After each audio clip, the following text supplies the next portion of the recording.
Food expert ని పిలిచేద్దాం, వనమాలవర్ధన్ గారు. Start చేసేద్దాం. చికెన్ దొనే బిర్యానీ. మీకు కన్నడ వంటలు నచ్చుతాయా, తెలుగు వంటలు నచ్చుతాయా? రెండు కళ్ళలాగా. అబ్బా, అసలు ఆల్టుగెదర్ డిఫరెంట్ ప్రాసెస్ ఈ బిర్యానీ, అంతే కదా. బట్ మేతితో పాటు చికెన్ ఉడుకుతున్నప్పుడు ఉంటుంది వేరే లెవెల్. అంతే.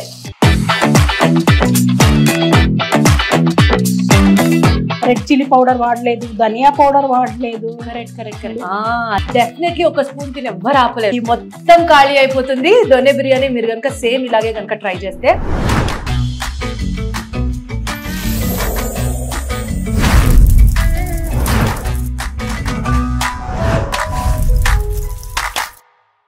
హలో ఎవ్రీబడి, అందరికీ నమస్కారం. వెల్కమ్ టు వైరల్ వంటలు.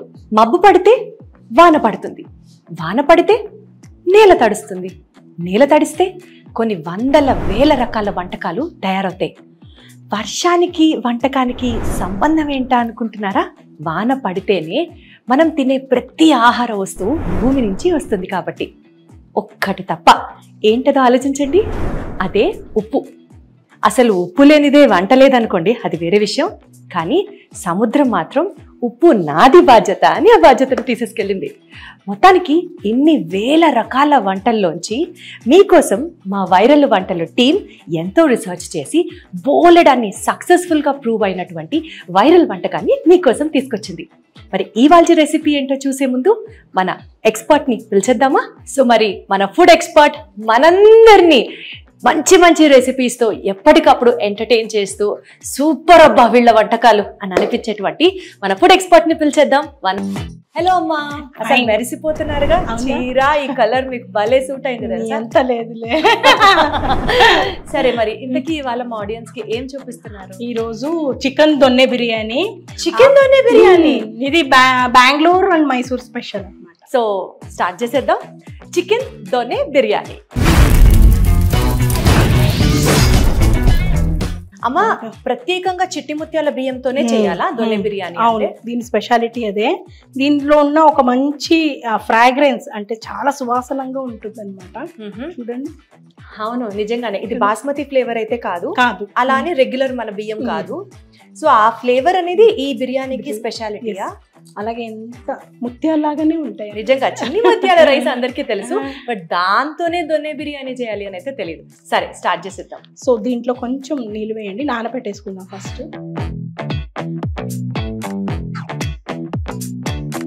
వీలవుతే ఒక హాఫ్ అన్ అవర్ నానితే బాగుంటుంది.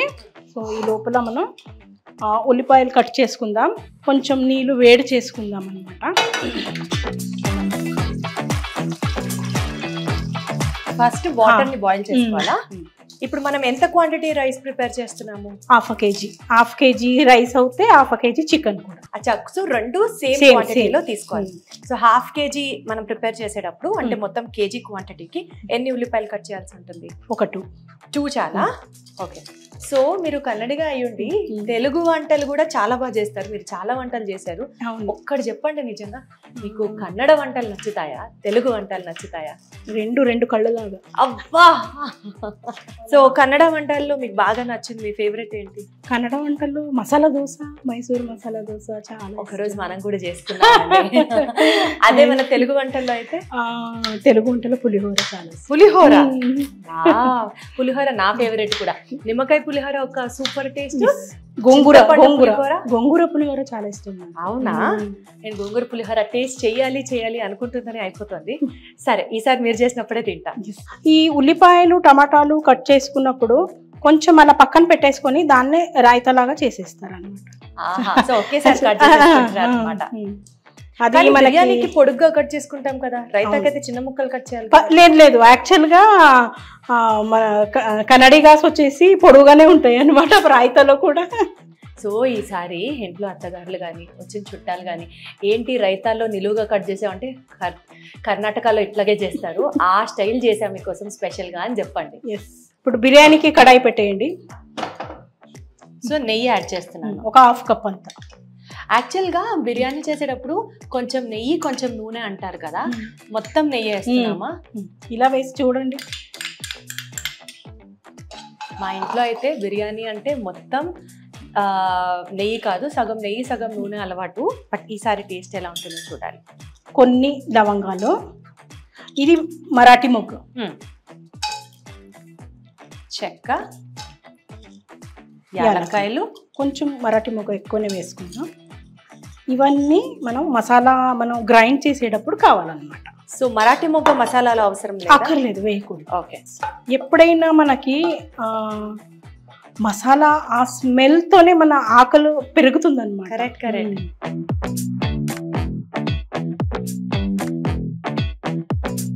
కొంచెం అలా మనకి ట్రాన్స్పరెంట్, ఎక్కువ బ్రౌన్ అవ్వాల్సిన అవసరం లేదు. ఓకే. ఇప్పుడు చికెన్, అప్పుడే చికెన్ వేసేస్తామా? ఓహో. యాక్చువల్లీ ఇది కొంచెం 2 రకాల చేసుకుంటారు. కొంచెం ఉప్పు, పసుపు, అల్లం వెల్లుల్లిపాయ పేస్ట్ వేసేసి కలిపేసి పెరుగు కొంచెం వేసేసి మ్యారినేషన్ చేసి కూడా కాసేపు పెట్టేసి అది కూడా వేస్తారు. ఇలా కూడా వేసేసేయచ్చు. ఏదో అంటారు కదా అలా చేస్తే వాసన రాదు చికెన్. లేదు లేదు, 2 కూడా బాగానే ఉంటుంది. దీంట్లో ఏమవుతుందంటే మనకి చికెన్ చాలా బాగా ఫ్రై అవుతుంది, దాంట్లో బాగా మ్యారినేట్ అవుతుంది. రెండిటికి అడ్వాంటేజెస్ ఉన్నాయన్నమాట. ఒక ½ స్పూన్ అల్లం వెల్లుల్లి పేస్ట్ యాడ్ చేస్తుంది.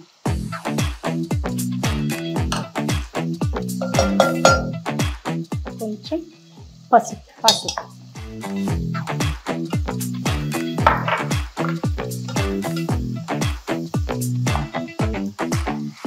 ఇది మూత పెట్టేద్దాం. కొంచెం ఫ్రై అవుతూ ఉండాలి అది, అలాగే కుక్ కూడా అవుతుంది. ఈ లోపల ఒక మిక్సీ జార్లో మనం మసాలాకి ఏమేమి కావాలో అది చూసుకుందాం. దాల్చిన చెక్క, లవంగాలు. సో ఇందాక మనం మిగిలిపోయినవన్నీ యాడ్ చేసేసి, మిరియాలు మనం పోపులు వేయలేదన్నమాట. మనం చికెన్ ఏదైనా మనం ఫ్రై చేసుకున్నామో దాంట్లో వేయలేదు, ఇక్కడ మసాలాలో వేయాలి. యాక్చువల్గా మీరు చూస్తే దీంట్లో ఇంకా రెడ్ చిల్లీ పౌడర్, కారం అనేది లేదు.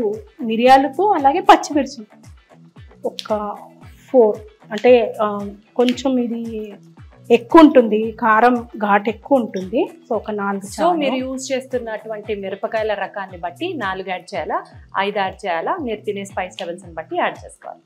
ఒక హ్యాండ్ ఫుల్ అంతే ఒక కట్ అంతా కొత్తిమీర.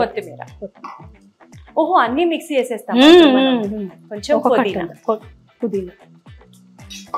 అంటే దొనే బిర్యానీకి మనం రెగ్యులర్ గా ఇంట్లో చేసుకునే బిర్యానీకి డిఫరెన్స్ గమనిస్తున్నారా?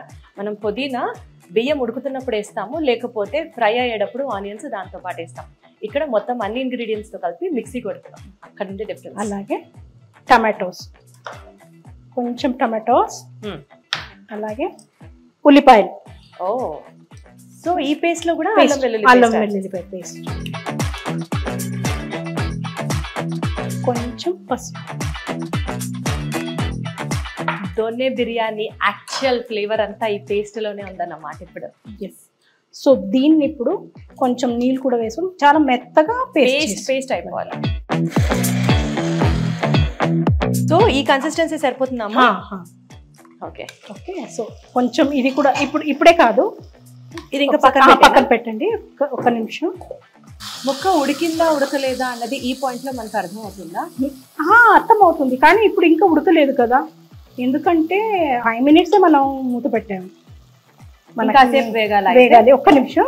దాని ముందు మనం కొన్ని ఇంగ్రీడియంట్స్ యాడ్ చేయాలి. కసూరి మేతి, ఓకే, కొంచెం మెంతి కూర. ఇందాక మనం మిక్సీ కొట్టేటప్పుడు కూడా మెంతాకు వేసాం కదా? లేదు, వేయలేదు. పుదీనా అలాగే కొత్తిమీరని వేసాం, కొంచెం టమాటో.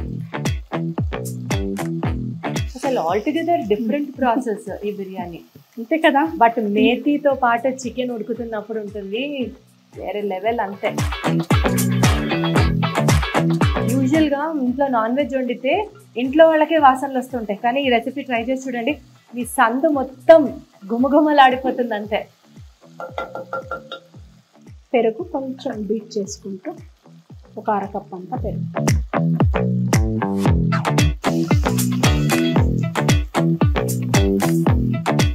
బీట్ అన్నిట్లో మ్యారినేట్ అయిన చికెన్ వేస్తే ఏంటి, ఇక్కడ వండుతూ మ్యారినేట్ అవుతున్న చికెన్ ఇంకెంత బాగా కుక్ అవుతుందో. ఇదైతే ఏంటి చెప్పండి. ఓకే, టైం ఉంటే మ్యారినేషన్ చేసుకోవచ్చు, లేకపోయినా ఇలా చేయొచ్చు అని. అసలు మ్యారినేషన్ చేయకపోతే అమ్మ బాబో ఇంకా చికెన్ వండలేదు ఫీల్ అయ్యే వాళ్ళందరికీ వాళ్ళొక కనువిడుపు కలగాల్సిందే. సో ఇప్పుడు దీంట్లో ఇందాక మనం పేస్ట్ చేసుకున్న పేస్ట్ ఇప్పుడు వేయాలా? ఓకే, మొత్తం వేసేయాలా? మొత్తం వేసేయాలి. మనం అన్ని పచ్చిగానే ఉన్నాయి కదా, మనం పచ్చిమిర్చి, కొత్తిమీర, పుదీనా అసలు మనం ఫ్రై చేయలేదు. సో ఇక్కడ కొంచెం ఫ్రై అవ్వాలి. ఓకే, సో పచ్చి వాసన పోయే వరకు ఫ్రై అవ్వాలి. ఇప్పుడు ఏంటంటే మనం ఇందాక నానబెట్టుకున్న చిట్టి ముత్యాలు రైస్, అలాగే మనం దేంట్లో మనం నానబెట్టాము ఆ గిన్నె కూడా ఇవ్వండి, ఎందుకంటే దానికి మెజర్మెంట్ 1:2 అనమాట. సో మనం బిర్యానీ యాడ్ చేసేటప్పుడు వేడి నీళ్లు పోయాలన్నమాట, అందుకని నీళ్ళు వేడి చేసుకుంటాం. ఓకే, ఇప్పుడు వేసేయాలా? వేసేయండి. 2 అంటే మనకు 1 కప్పు తీసుకున్నావు కదా, అంటే 3/4 కప్పు వరకు తీసుకున్నావు. 3/4 కప్పు అంటే 1.5 కప్పు నీళ్ళు, అంటే 1కి 2 అంతే. యూజువల్ గా బిర్యానీ చేస్తే 1కి 1.5 కదా పోస్తాము. ఇది ఇంకొకటి ఏంటి స్పెషాలిటీ, దొన్న బిర్యానీ కొంచెం సాఫ్ట్ గా ఉంటుంది. అదన్నమాట తేడా. అలానే యంగ్స్టర్స్ ఎంజాయ్ చెయ్యరని కాదు, ఇది ఒక definitely to be tried flavour అనే చెప్పాలి. సో డెఫినెట్లీ కావాల్సినంత సాల్ట్ యాడ్ చేసేస్తున్నాం. నెక్స్ట్ నైస్ నైస్, ఇంకంతే. బిర్యానీతో పాటు ముక్క కూడా ఉడికిపోతుంది. నాకు ఇప్పుడు అర్థమైంది బిర్యానీని కూడా లంచ్ బాక్స్ రెసిపీ లాగా ఇంత ఫాస్ట్ గా ఇంత ఈజీగా చేసేసేయచ్చా అని. 1 pot recipe, 1 pot recipe in fact. So ఇది మనం కుక్కర్ లో చేసుకోవాలన్నా, లేకపోతే ఎలక్ట్రిక్ కుక్కర్ లో చేసుకోవాలన్నా అప్పుడు వాటర్ మెజర్మెంట్స్ మారుతాయి. సేమ్ ఎలా చేసుకున్నా సరే 1కి 2 పర్ఫెక్ట్. కొంచెం సాఫ్ట్ గానే ఉంటుంది దీని టెక్స్చర్ వచ్చేసి. మరి కొంతమందికి నచ్చదు అనుకుంటే కొంచెం తగ్గించుకోవచ్చు నీళ్ళు, సో అది పర్సనల్ ఇష్టం అన్నమాట. కానీ యాక్చువల్లీ దీని ప్రాసెస్ వచ్చేసి సాఫ్ట్ గానే ఉంటుంది. ఇప్పుడు కొంచెం అది ఉడుకుతున్నప్పుడే గరం మసాలా పౌడర్ వేసేసి ఒకసారి. ఫ్లేవర్ ఎక్కువ అవ్వదంటారా? లేదు, ఎందుకంటే వేరే అదర్ స్పైసెస్ లేవు కదా.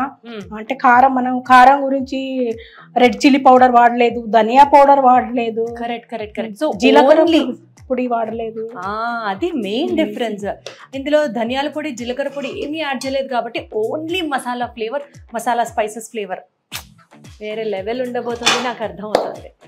ఇదేంటంటే కొంచెం వాటర్ కొంచెం దగ్గరకు వచ్చినప్పుడు మూత పెట్టేసి ఇంకొక 10 minutes ఉడికించాలి. టోటలీ ఒక 15 minutes లో అయిపోతుంది. ఓకే, ఒకసారి చూద్దామా ఎలా అయిందో. ఒక 15 minutes పట్టింది ఉడకడానికి మేము తీసుకున్న క్వాంటిటీకి. అయిపోయింది. ఇంకా కాసేపు మనకి కొంచెం తడిగా ఉంది కదా, అది ఇంకొక 5-10 minutes లో డ్రై అయిపోతుంది. సో అయిపోయింది, దీన్ని ఆఫ్ చేసేసుకుందాం.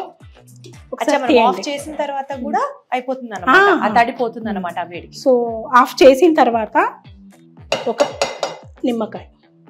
యాక్చువల్ గా వేడి మీద నిమ్మకాయ పిండకూడదు అంటారు కదా. వేడి స్టవ్ ఆఫ్ చేసాను కదా అందుకే. అంటే ఫ్లేమ్ ఉన్నప్పుడు పిండకూడదా? ఫ్లేమ్ లేకపోతే హై ఫ్లేమ్ లో ఉన్నప్పుడు. మీరు మరి ఆరిన తర్వాత పిండిన పులుపు మీకు తగలదు కదా మళ్ళీ. అరే అసలు ఈ విషయం నాకు తెలియదు.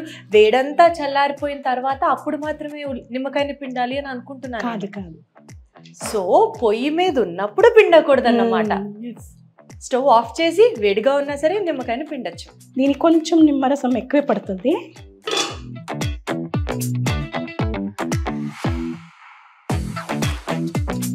అలాగే నెయ్యి ఇప్పుడు ఒకసారి కలిపేయండి. అసలు ఫుల్ సెట్ అయిపోతాయిగా నిమ్మకాయ, నెయ్యి. అబ్బా, చాలా కేర్ఫుల్ గా స్లోగా కింద నుంచి పైకి, పై నుంచి కిందకి కలిపే సరిపోతుంది. కరెక్ట్ గా అయింది, ఎందుకంటే చికెన్ లవర్స్ కి ఫీస్టే, పండగే అసలు. సో దొన్న బిర్యానీ అంటే మీరు ఏమనుకున్నారు దీప్తి? నేనా కర్ణాటక పక్కన ఒక ఊరేమో, ఆ ఊరి స్పెషల్ బిర్యానీ ఏమో అనుకుంటున్నా. కాదు, దొన్న అంటే ఒక బాస్కెట్ లాగా మనం దొన్నల్లో మనం పార్సల్స్ ఏమైనా తీసుకెళ్తాం కదా, అదే అనమాట. అలా వచ్చింది అది పేరు. సో బిర్యానీ చేసేసి దొన్నలో సర్వ్ చేస్తారు, అదే స్పెషాలిటీ అనమాట. సో మరి మీరు అది తయారు చేశారా? ఏదో నాకు వచ్చినట్టుగా చేశారు. ఓహో, ఇది దేనికో అనుకుంటున్నా నేను. ఇందులో సర్వ్ చేసేస్తారు అనమాట. అయితే ఇలాంటి మనం అరిటాకుల్లో దొన్నలాగా చేసుకుని దాంట్లో సర్వ్ చేయాలి. అందుకని ఈ బిర్యానీ పేరు దొన్నె బిర్యానీ. అలా అని ఉంది తెలుసా.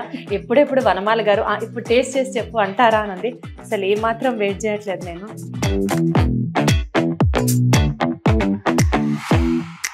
స్పైసెస్ ఏం ఎక్కువ అవ్వలేదండి, పర్ఫెక్ట్, సూపర్ అంటే సూపర్ ఉంది. డెఫినెట్లీ ఒక స్పూన్ తిని ఎవ్వరు ఆపలేరు. ఏదైతే కేఎఫ్సీకి ఏదో బ్రాండ్ ఉంది కదా, nobody can eat just one అని. కాదు, ఈ మొత్తం ఖాళీ అయిపోతుంది దొన్నె బిర్యానీ. మీరు కనుక సేమ్ ఇలాగే కనుక ట్రై చేస్తే అద్భుతం అద్భుతం, చాలా అంటే చాలా చాలా బాగుంది. బిర్యానీ రోజు తింటే ఆరోగ్యానికి మంచిది కాదు అని చెప్తే ఎవరైనా ఈసారి నుంచి దొన్నె బిర్యానీ దానికి సొల్యూషన్ అని చెప్పండి. ఎందుకంటే ఇందులో మనం కొత్తిమీర వేసాము, మెంతి కూర వేసాము, దాని తర్వాత ఇంకా పుదీనా యాడ్ చేసాము. ఇలా మొత్తం అంతా గ్రీన్ ఫ్లేవర్తో కూడినటువంటి ఈ బిర్యానీ ఆఖరికి తినడం కూడా చూసారా, అరిటాకులో చక్కగా దొన్నెలాగా ఇలా తయారు చేసుకుని ఎట్లా తింటున్నాము, అద్భుతం. ఏంటి మేము చూపిస్తున్న వంటకాలని మీరు కూడా ట్రై చేస్తున్నారా? ఎలా కుదురుతున్నాయి మరి మాతో కూడా షేర్ చేసుకోవాలి కదా. అసలు ఎలాంటి వంటలు మీరు చూడాలనుకుంటున్నారు కింద కామెంట్ చేయడం మాత్రం మర్చిపోద్దు. ఒక్కటి గుర్తుంచుకోండి, మీ కామెంట్స్ కోసం నేను 1000 కళ్ళతో ఎదురు చూస్తూ ఉంటాను. ఇంకొక ఎపిసోడ్లో మళ్ళీ కలుద్దామా? Take care, bye.